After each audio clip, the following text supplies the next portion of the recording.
4 लोगों का नाम लेने के लिए मना किया गया है। बड़े बेटे का, पत्नी का, कंजूस का और एक और व्यक्ति का। इनका कभी नाम लेने का नंबर आए तो राधे श्याम सीताराम कह करके काम चलाना चाहिए। इसीलिए बात बात पर लोग भगवान के नाम का सहारा लेते हैं। भोर का जो पहला शब्द है उसे राम राम कहते हैं।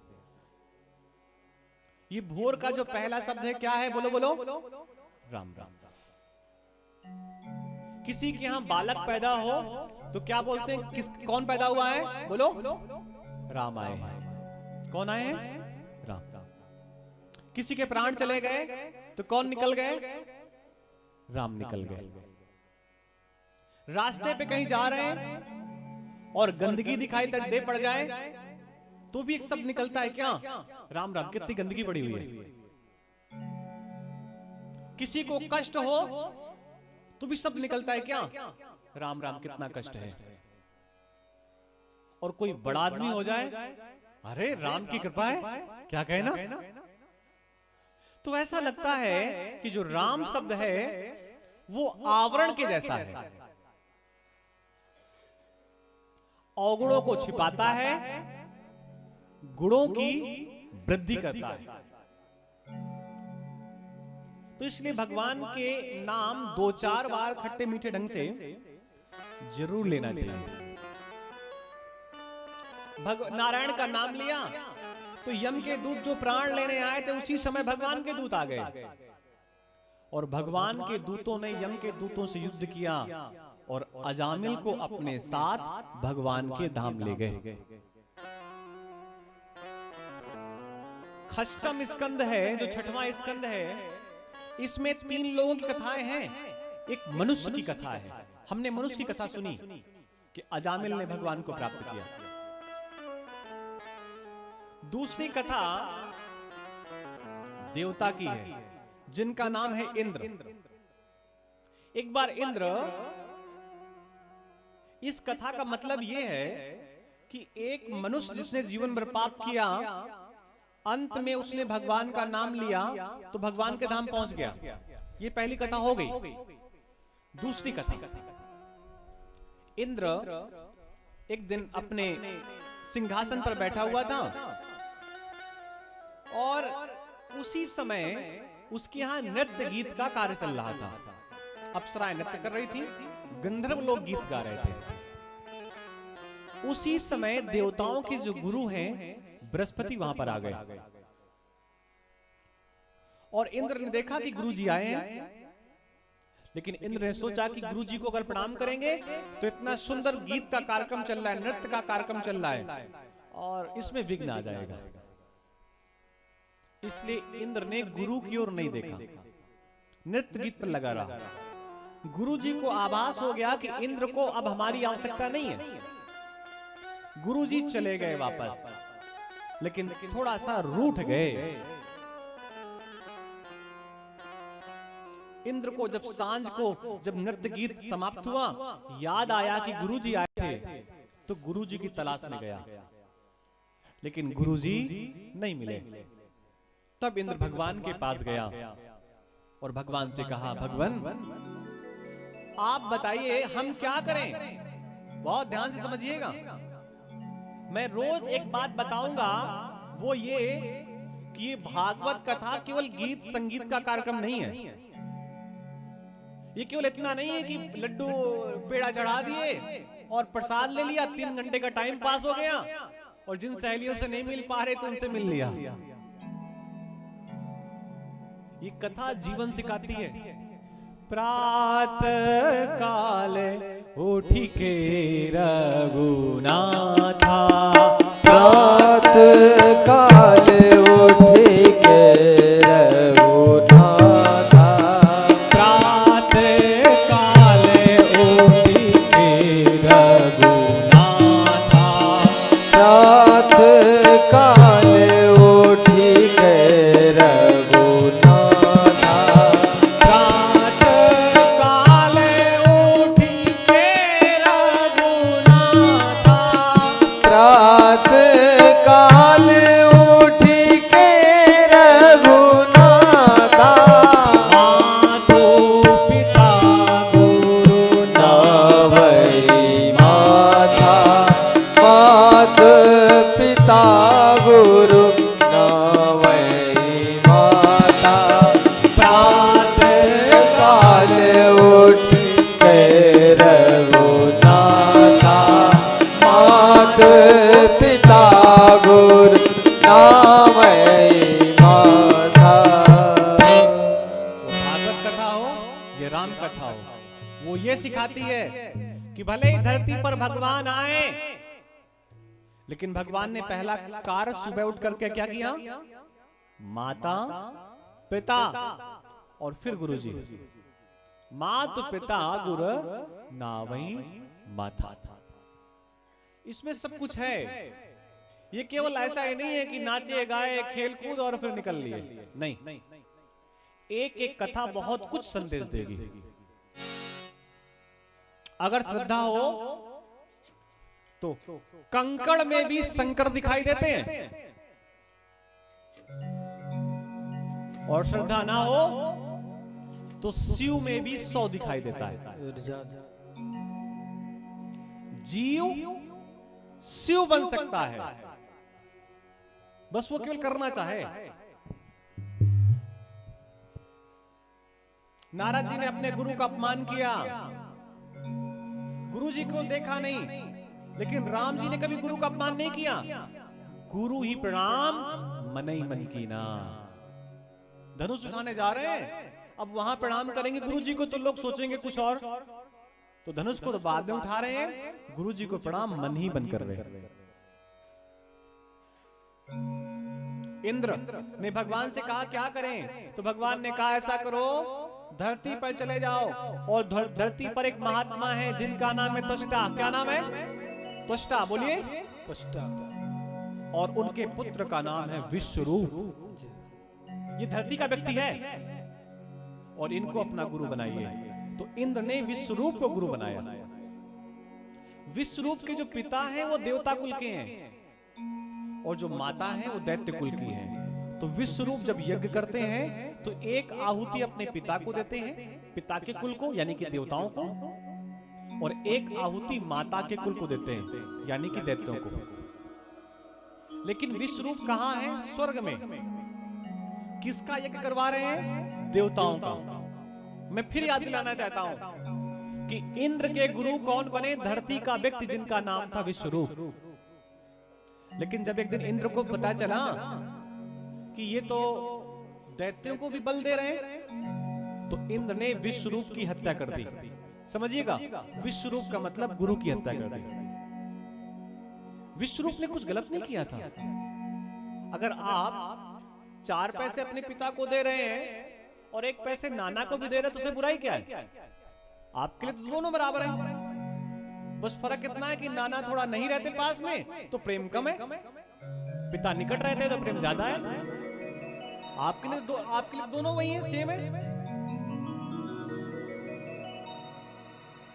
एक आपके पिता के पिता हैं जिन्हें बाबा कहते हैं, और एक आपकी माँ के पिता है जिन्हें नाना कहते हैं। कोई अलग थोड़ी ना है।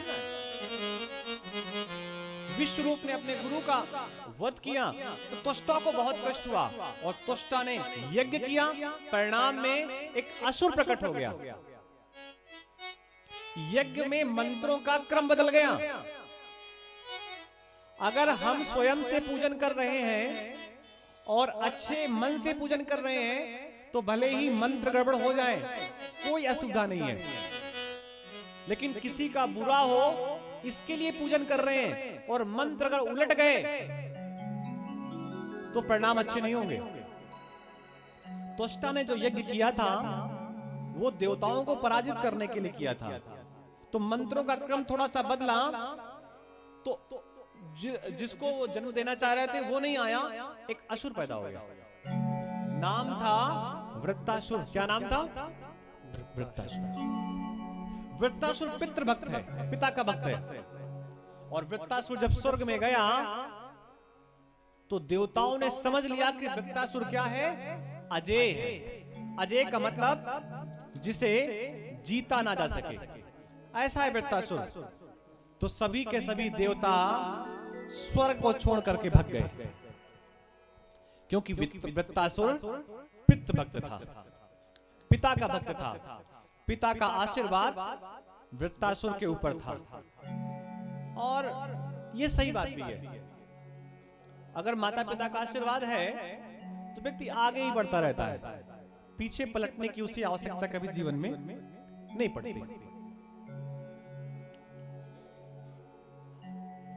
एक दिन तो इंद्र को ऐसा लगा क्या करें कि वृत्तासुर के प्राण चले जाएं। तो फिर भगवान ने एक बात कही कि धरती का एक व्यक्ति है जिसने जीवन में कभी क्रोध नहीं किया। अगर उस व्यक्ति को, उस व्यक्ति की हड्डियों का अस्त्र बनाया जाए तो उससे वृत्तासुर जीता जा सकता है। देवता धरती पर आए, दधीच के आश्रम में दधीच को प्रणाम किया। दधीच ने पूछा कि आप लोग क्यों आए? तो देवताओं ने बताया कि श्रेष्ठवर, हम आपके प्राण लेने आए हैं। क्या ऐसा कोई कर सकता है क्या? दधीच ने कहा अगर मैं स्वयं आत्महत्या करूंगा तो ये अपराध है, इसलिए कोई एक ऐसा उपाय बताओ जिससे हमारे प्राण भी निकल जाए, तुम्हारा काम भी चल जाए और मेरा अपराध भी ना हो। तो देवताओं ने कहा इसी जंगल में भूखे सिंह रहते हैं जिन्होंने अनेकों दिन से भोजन नहीं किया। आप उनके पास चले जाइए, वो आपको आहार बना लेंगे, हड्डियां जो बचेंगी उनका हम उपयोग कर लेंगे। और दधीच उस जंगल में चले गए जहां पर भूखे सिंह अनेकों हफ्तों से उन्होंने मांस नहीं खाया था। सिंहों की नासिका पर जब किसी मनुष्य की खुशबू आई तो वो सिंह टूट पड़े दधीच के ऊपर प्राण लेने के लिए। लेकिन जब सिंहों ने दधीच की आंखों में देखा तो मनुष्य से ज्यादा होशियार पशु होता है, मनुष्य से ज्यादा होशियार पशु होता है। उसकी जिह्वा पर कोई भी ऐसा कण आ जाए जो खाने के योग्य नहीं है, वो कभी नहीं खाएगा। लेकिन मनुष्य खाने के योग्य कोई वस्तु हो या ना हो वो सब खा जाता है।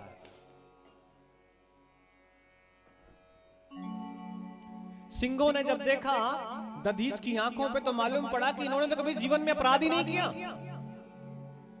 दधीच ने कभी क्रोध ही नहीं किया। तो वो सिंह, उन सिंहों का मन बदल गया और शेरों ने मन में संकल्प लिया कि भले ही भूखे मर जाएं, लेकिन ऐसे व्यक्ति के प्राण नहीं लेंगे जिसने जीवन में कभी क्रोध ही नहीं किया, जिसने कभी किसी का अपराध ही नहीं किया। ऐसे व्यक्ति के प्राण हम ले सकते हैं क्या? उन सिंहों ने दधीच के अंगुष्ठ को चूमा, चाटा और वापस चले गए। वापस दधीच आए, देवताओं से बोले कि कोई दूसरा उपाय बताओ।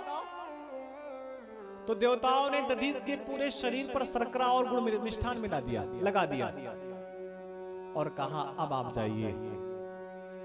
पुनः दधीच उन सिंहों के पास गए। सिंहों ने तो मन बना लिया था कि हम इनके प्राण नहीं लेंगे, लेकिन शरीर पर मिष्ठान लगा हुआ था। तो सिंह प्रेम में, भाव के कारण उनके शरीर को चाटने लगे। स्नेह में जिह्वा में इतने कांटे होते हैं कि शरीर की ऊपर की परत कब निकली और कब रक्त का स्वाद सिंहों को लगा, ये सिंहों को भी नहीं पता चला। और दधीच तो अपने प्राण नष्ट करने आए ही थे। हड्डियां बची। देवताओं ने गंगा में हड्डियों को धुला उसका वज्र बनाया और वृत्तासुर के सामने जाकर खड़ा हो गया। इंद्र के हाथ पे पहली बार वज्र देखा था वृत्तासुर ने, और पूछा वृत्तासुर ने कि ये तुम्हारे हाथ में क्या है। तब लोगों ने बताया कि वृत्तासुर, तुम्हारे प्राण चले जाएं, इसलिए धरती के एक श्रेष्ठ महात्मा ने अपने प्राण दे दिए। किस लिए? कि तुम्हारी मृत्यु हो जाए। वृत्तासुर ने अपने अस्त्र शस्त्र छोड़ दिए, त्याग दिए, फेंक दिए कि मैं ऐसे व्यक्ति के सामने युद्ध करने के लिए चल रहा हूं जो जिसने प्राण त्याग दिए, जिसने अपने प्राण त्याग दिए कि हमारी मृत्यु हो जाए। 4 श्लोकों में वृत्तासुर ने भगवान की स्तुति की है। एक श्लोक हम श्रवण करेंगे और फिर आई कथा। अहम हरे तव पादैक मूलम, अहम हरे तव पादैक मूलम, दासानुदासो भवतास्मि भूया, मना स्मरेता सुपतेर्गुणास्ते, गृणीत वाक कर्म करोतु काया, नानाक पृष्ठम नाचा पारमेष्टम, ना सार्वभौमं नरसाधिपत्यम, ना योगि सिद्धेर पुनर्भवं वा, समञ्जसत्वा विरहस्य काचे, अजाप पच्छा इव मातरं खगा, स्तन्यं यथावत् तरासु धातां, प्रियं प्रियेव विसितं विशस्रा, मनोरविन्दात् हृदस्थे त्वाम्, ममोत्तमश्लोकजने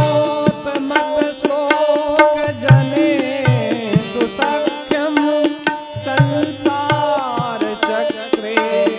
भ्रमता स्वकर्मभिः, तन्माययात्मात् दजरार्गे, स्वासात्तिचित्तस्य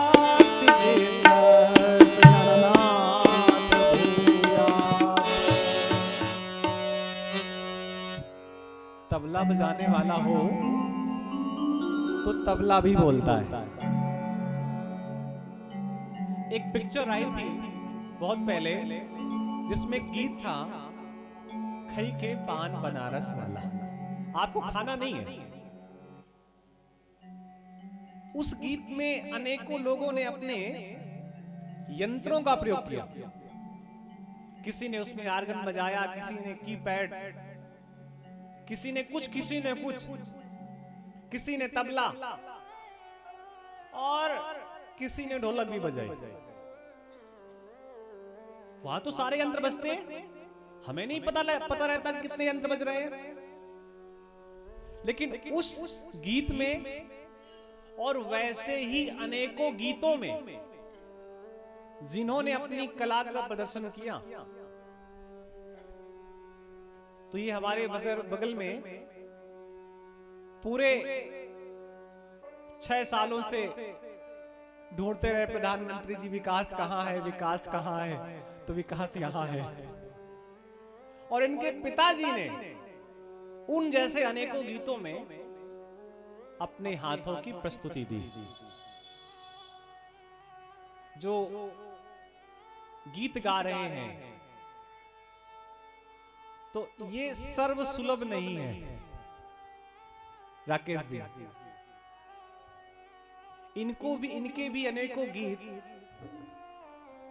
आपको टी सीरीज और तमाम कैसेटों में मिल जाएंगे। बस है क्या कि जब समय होता है तो समय दे देते हैं, और बाकी तो सब लोग यात्रा में ही रहते हैं। बोलिए वृंदावन बिहारी लाल की। त्वष्टा ने अपने आप को नतमस्तक कर दिया, झुका दिया, और इंद्र ने त्वष्टा के प्राण ले लिए। इंद्र ने अपने गुरु के साथ एक श्रेष्ठ व्यक्ति का अपमान किया था, इसलिए इंद्र को ब्रह्म हत्या लगी। अब मैं पुनः पुरानी कथा में आता हूं, पीछे वाले में। अजामिल ने दुष्कर्म किए और मृत्यु के समय भगवान का नाम लिया तो भगवान का धाम पाया। इंद्र जो देवताओं का राजा है, इसने अपने गुरु का अपमान किया तो इसको राजपद छोड़ करके धरती पर आना पड़ा। और जो राक्षस है जिसका नाम क्या है, वृत्तासुर, इसने भगवान के पद को प्राप्त किया। सप्तम स्कंद में प्रहलाद की कथा है। जब हिरण्याक्ष का वध हो गया तो उसका दूसरा भाई हिरण्यकश्यपु तपस्या के लिए गया और ब्रह्मा जी से उसने अनेकों वरदान प्राप्त कर लिए। ना दिन में मरूं, ना रात में, सुबह शाम, आपके बनाए हुए 12 महीनों पे ना मरूं। और इतने सारे आशीर्वाद देखकर ब्रह्मा बड़े प्रसन्न मुद्रा में अपने घर भाग गए जल्दी से। ब्रह्मा की पत्नी ने कहा, स्वामी इतने कठिन कठिन आपने वरदान दे दिए हिरण्यकश्यपु को और बड़े प्रसन्न हैं। तो ब्रह्मा ने कहा, उस दुष्ट से पीछा छूटा जल्दी, इसलिए मैं प्रसन्न हूं। तो इतने आपने आशीर्वाद दे दिए, मरेगा कैसे? तो ब्रह्मा ने कहा, मैंने उसको एक ही आशीर्वाद दिया है, क्या? कि जिनको मैंने बनाया है इससे तू नहीं मरेगा। मैंने यही तो आशीर्वाद दिया है उसे। मैंने दिन बनाया, रात बनाई, सुबह बनाई, शाम बनाई, 12 महीने बनाए, और मैंने ये कहा है उससे कि जिनको मैंने बनाया है इससे तू नहीं मरेगा। लेकिन भैया, जिसने हमें बनाया है उससे तो मरेगा। जिसको हमने बनाया है उससे तो मरेगा।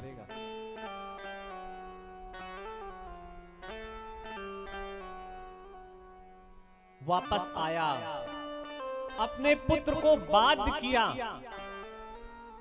कि मुझे भगवान मान, मैं भगवान हूं।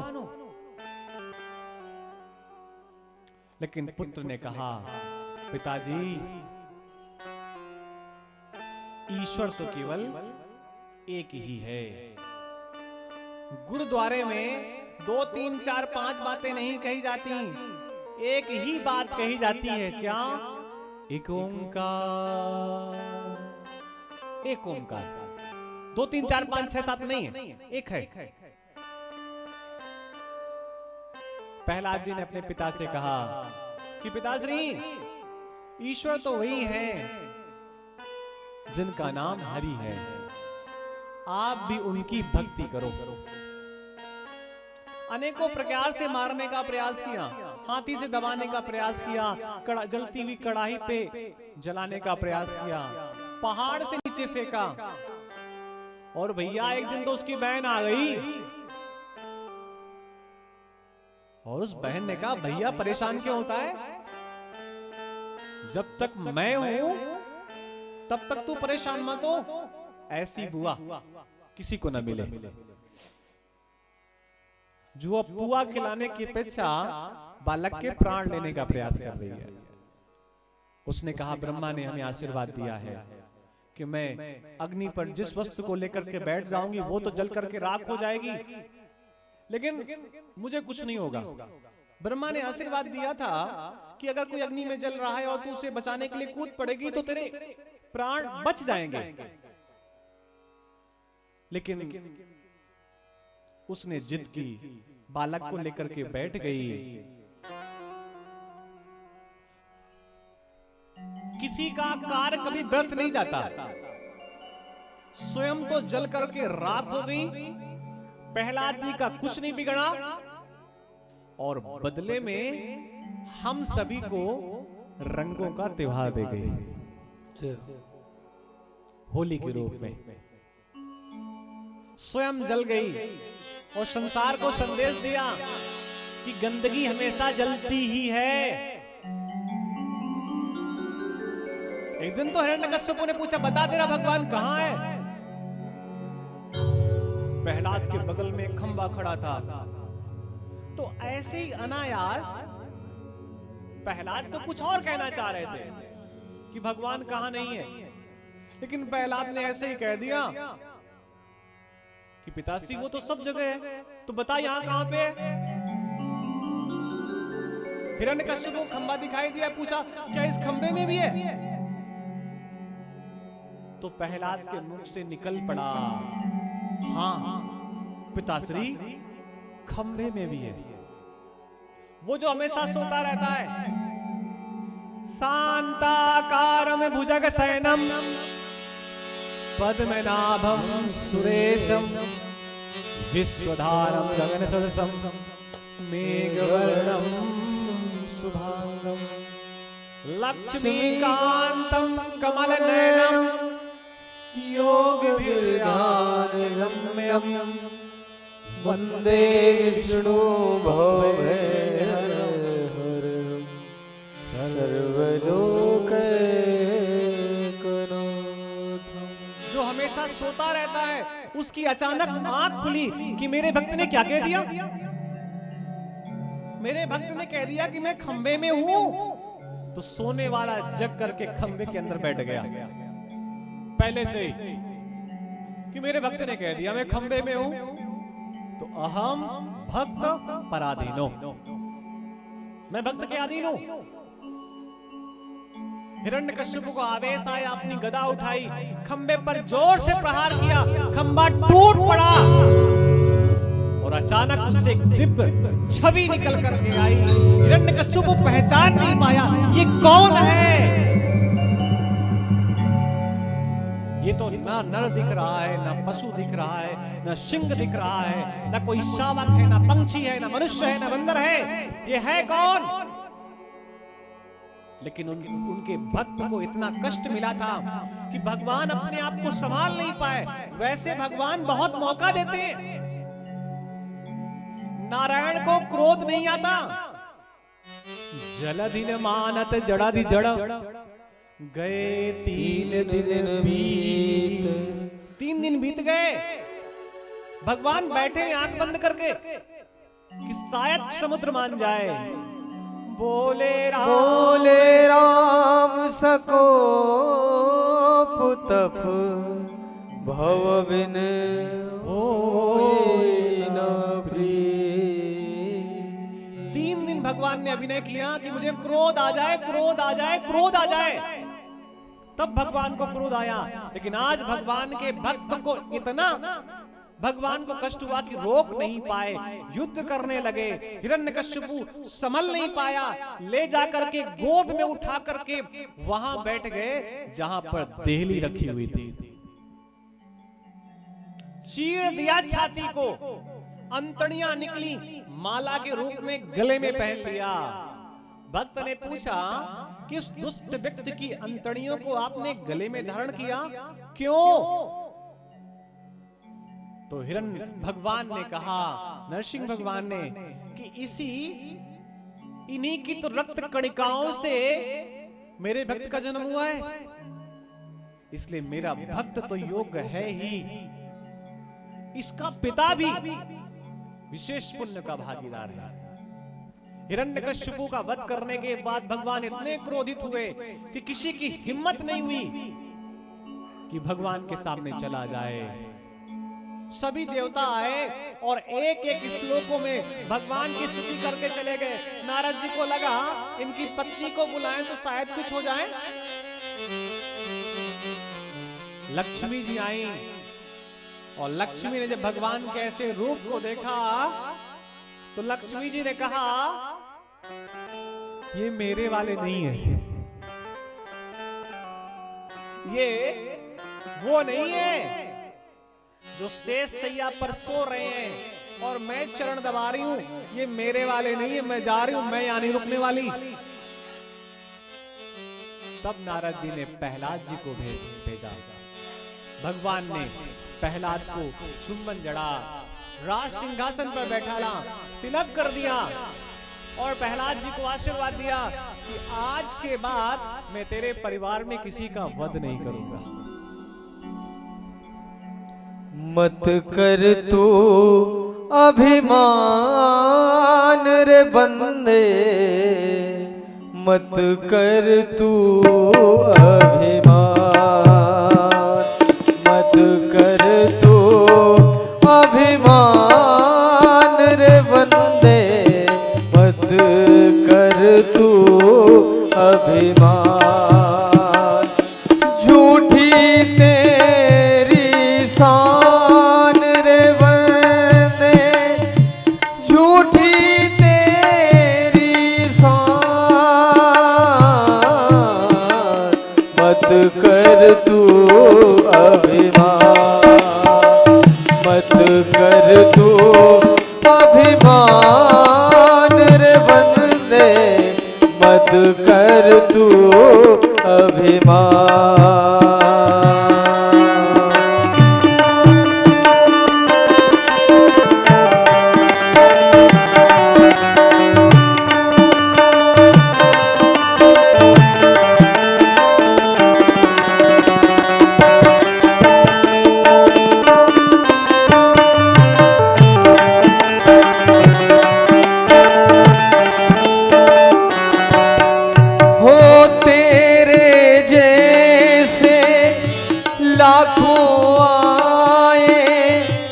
लाखों इस माटी ने खाए, तेरे जैसे लाखों आए, लाखों इस माटी ने खाए।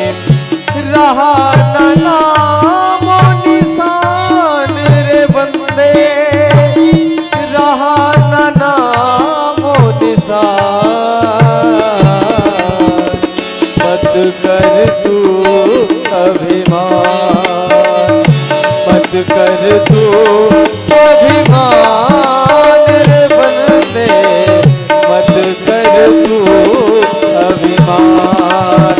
झूठी तेरी शान रे बंदे, झूठी तेरी शान रे बंदे, झूठी तेरी शान,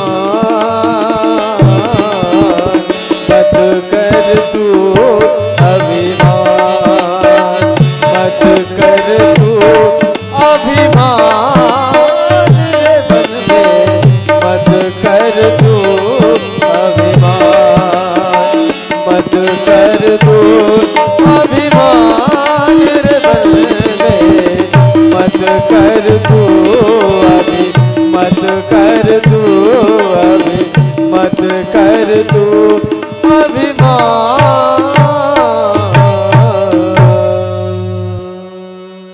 जय जय श्री राधे।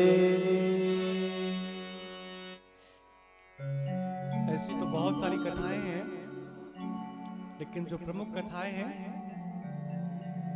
समय की अपनी मर्यादा रहती है, तो हम उन्हीं को स्मरण करते हुए आगे बढ़ेंगे। कल भगवान के जन्म की कथा हम लोग श्रवण करेंगे। शनिवार है कल। नीले या हरे वस्त्र पहनकर सबको आना है।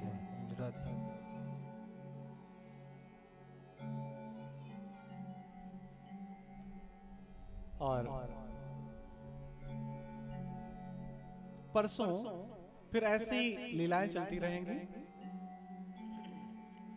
सब के सहयोग से ही इस कथा का कार्य चल रहा है और सभी लोग अपनी अपनी सेवाएं दे रहे हैं। कोई सुबह उठ करके यहाँ सफाई कर देता है, कोई कुछ कर देता है, और जो कुछ नहीं कर पाता वो रात में ताला लगा देता है बाहर। वो भी तो सेवा है। ताकि कोई बड़ा जीव जंतु आकर के यहाँ व्यवस्थाओं में व्यवधान न डाल सके। ग्राह की कथा है। गजेंद्र इंद्र के जैसा बलवान एक हाथी अपने परिवार के साथ बड़ी प्रसन्नता के साथ रहता है। नदी में एक दिन स्नान करने गया, मगर ने पैर पकड़ लिया। हाथी अपनी तरफ खींच रहा है, मगर अपनी तरफ खींच रहा है। जल में रहने वाले प्राणी का बल जल में ज्यादा होता है, हाथी का बल वहां पर कम था।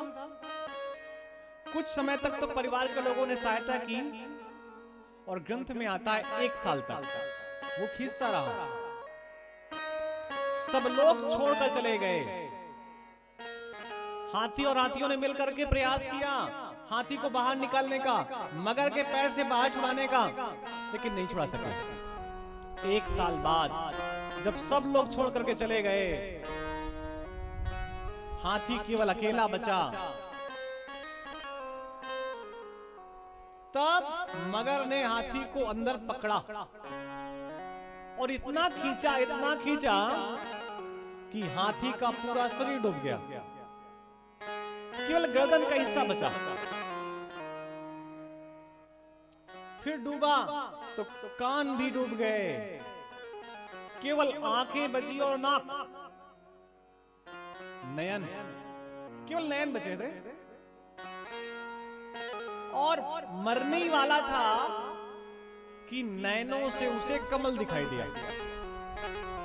कौन दिखाई दिया? बोलो, कमल। तो कमल नयन की याद आ गई। किसकी याद आ गई? कमल नयन की। तो उसको ऐसा लगा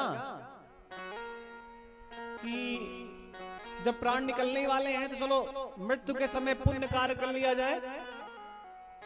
तो अपनी सूंड से उस कमल को पकड़ा और कमल नयन का चिंतन किया। जल में देवता है, इसे ज्ञान कहते हैं। और जल से देवता प्रकट हो जाए या प्रकट कर लें, इसे विज्ञान कहते हैं। जल में ऊर्जा है, इसे ज्ञान कहते हैं। और जिन्होंने जल से ऊर्जा बना ली, बिजली बना ली, उसे विज्ञान कहते हैं। उसने सुना था कि भगवान सब जगह है, भगवान जल में भी है, थल में भी है, गगन में भी है, अंबर में भी है, वायु में भी है, लेकिन जल में डूबा हुआ था। तो उसे ऐसा लगा भगवान जल में भी है। तो कमल ने इनको पुकारा, वो दौड़ करके आए और इससे पहले कि वो कोई बात कहते, हाथ से सुदर्शन चल पड़ा और मगर की गर्दन सुदर्शन ने काट दी। यहां पर 2 लोगों की मुक्ति हुई है। हाथी की मुक्ति मगर से हुई है और मगर की मुक्ति उसके प्राणों से हुई है। लेकिन दोनों में कौन श्रेष्ठ है, इसकी कल्पना करना और कहना थोड़ा सा कठिन है। दोनों की मुक्ति हुई है, मगर की भी और हाथी की भी। मगर की मुक्ति हुई, वो भगवान के धाम गया और हाथी के प्राण बच गए।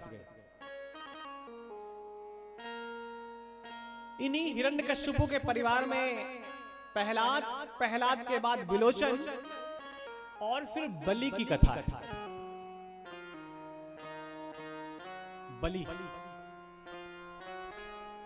बलि इतना तेजवान था कि इसने स्वर्ग को जीत लिया और स्वर्ग के देवता धरती पर भटक रहे हैं। एक दिन स्वर्ग के देवताओं ने कहा भगवान से कि हम पुनः स्वर्ग को कैसे प्राप्त करेंगे। तो भगवान ने कहा ऐसा करो, काम पड़ने पर दुष्ट व्यक्ति से भी मित्रता कर ली जाती है। एक बात और, देवता और दैत्य दोनों एक ही पिता की संतान हैं, जिनका नाम है कश्यप। इनकी माता केवल अलग अलग है, लेकिन माता भी बहनी ही बहने हैं। इन दोनों माताओं के पिता भी एक हैं और पति भी एक,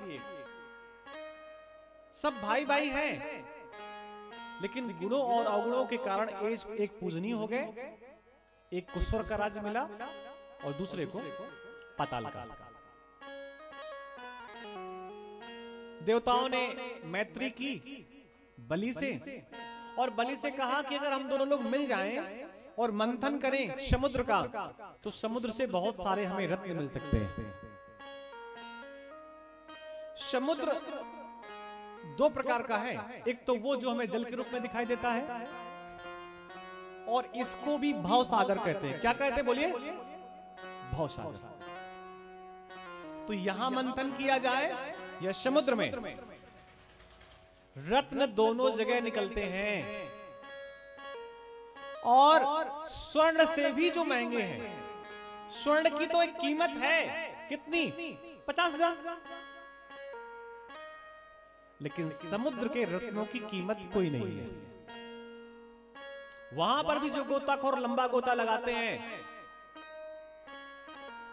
अरे जो समुद्र से शंख निकलता है, इसकी क्या कोई कीमत हो सकती है क्या? आपको किसी पंडित जी ने कथा सुनाई और बदले में आपने उन्हें कुछ सम्मान दिया, धन दिया, तो क्या यह कीमत है क्या? आपके बुरे समय में किसी ने आपकी सहायता की, बदले में आपने उसके समय में सहायता की, तो क्या यह कीमत है क्या? नहीं।